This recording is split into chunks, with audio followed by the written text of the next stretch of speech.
Hello everyone, সবাই কেমন আছেন? আজকে আর কি নতুন ভিডিও নিয়ে আসছি, সেটা হচ্ছে জামের ভিডিও।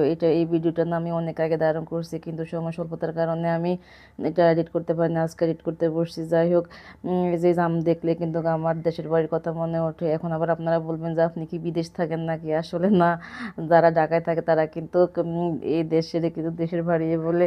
যাই হোক, আপনাদের ভাইয়া 1 কেজি জাম নিয়ে আসছে। জামগুলোর নাম মোটামুটি ভালোই ছিল, মিষ্টি আছে। আমি একটু আগে চেখে দেখছিলাম, মাশাআল্লাহ অনেক মিষ্টি। তো এখন আমি ভাবছিলাম যে আমি ট্রের মধ্যে এটা মাখাবো, কিন্তু ট্রের মধ্যে মাখানো সম্ভব না, যেহেতু এটা সোড়া টাইপের। তো আমি এখন পাতিলে ঢেলে নিচ্ছি। বাড়িতে কিন্তু আমি এই যে পাতিলে করে আমরা জাম মাখাইতাম, এইভাবে মাখাইয়া এই যে একটা ঢাকনা দিয়ে এভাবে আশ্রয় নিতাম। আশ্রাইলে না এটা নরম হয়ে যায়, নরম হওয়ার পরে কিন্তু এটা খেতে কিন্তু অনেক মজা লাগে। এইদিকে আমার বাবু জাম খাওয়ার চেষ্টা করতেছে, কারণ আমি সব কিছু একটু একটু করে তার মুখে দিই। কারণ যেহেতু সে এখনো ছোট, সব কিছুর কিন্তু স্বাদ বোঝার লাগে, তা না হলে কিন্তু বড় হলে সে খাবে না। যার কারণে আমি একটু একটু করে মুখে দিই, ফেলে দেব, সমস্যা নাই।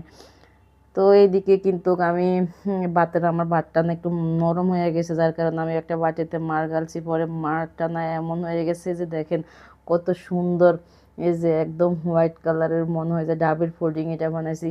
আর পুডিংটাও না এরকম শক্ত হয় না, এতটা আমার থেকে সুন্দর লাগছে, যার কারণে আমি একটু ভিডিওটা ধারণ করছি। আপনারা আবার কোনো কিছু মনে করিয়ে না। যাই হোক, যদি ভুল কোনো কিছু হয় তাহলে ক্ষমা দৃষ্টিতে দেখবেন। তো এইদিকে কিন্তু মেয়ে মানুষ বেশি চালাক হইলে কিন্তু তার কপালে বিপদ থাকে। সেরকম আমারও অবস্থা। এই যে আপনাদের ভাইয়াকে না জানা একটা ভাবছি যে একটা কাঁঠাল কিনে তারা সারপ্রাইজ দেবো, কিন্তু সেটাতে আমি নিজেই সারপ্রাইজড হয়ে গেছি। দেখেন কাঁঠালটা, ভাবছি যে আমার নাই, কাঁঠালটা কাটতে অনেক কষ্ট হয়েছে। ভাবছি যে ভিতরে কাঁঠালি কালারের মানে কোনো কিছু মিষ্টি জাতীয় কোনো কিছু হবে, বাট দেখেন মানে দেখতে কেমন দেখা যায়। তো এটা হচ্ছে যে মানে এই কাঁঠালটারে কাঁচা কাটি তারপরে পাকাইছে, পাকানোর কারণে এই অবস্থা হয়েছে।